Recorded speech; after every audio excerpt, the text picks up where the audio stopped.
शेतकऱ्याच्या विरोधातलं धोरण बदललं नाही. म्हणून एक मी उदाहरण नेहमी सांगत असतो. एका गुराख्याने विंचू पाळले होते, लहान मोठे, हिरवे, काळे, पिवळे, भगवे.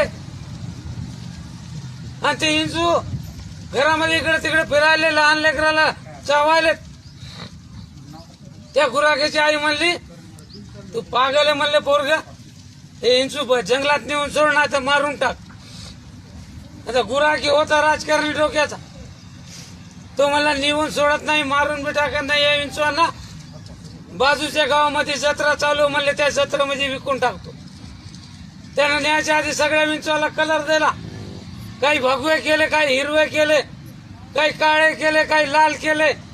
आणि त्या एका काचेच्या डब्यामध्ये विंचू ठेवले आणि जत्रामध्ये घेऊन गेला. टेबलावर ठेवला डबा. आले तिथे आप्पासारखे साहेब एक. अरे म्हणले इथे विंचू कशाला आणले? गुराखे म्हणले विकायचे.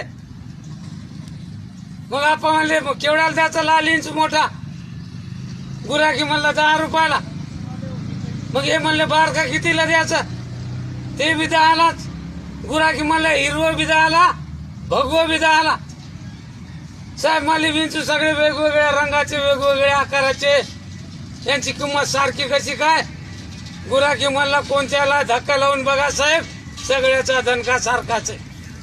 मग सरकार कोणाचं बी असो, पंजाचा असो का छक्याचा असो, बीजेपीचा असो का काँग्रेसचा असो, शेतकऱ्याला दणका सारखाच आहे.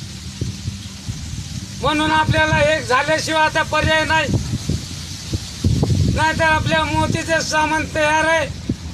जो नेतृत्व करतोय त्याच्या मागे कायदा लागलेला आहे. 353 सरकारी कामात अडथळा.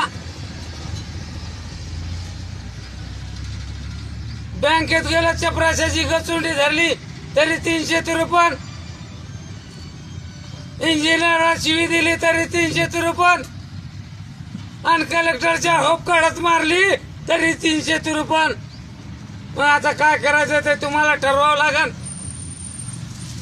आपल्याला कायद्याच्या रूपाने लढावं लागेल, अनेक आघाड्यावर लढावं लागेल, आपली संख्या वाढवावं लागेल. शेतकऱ्याच्या मुलाच्या डोक्यामध्ये शेतकरी संघटना आता घुसवावी लागणार आहे. ही काळाची गरज आहे. आता गावागावामध्ये 4-4, 2-2 भागणार नाही. सरकार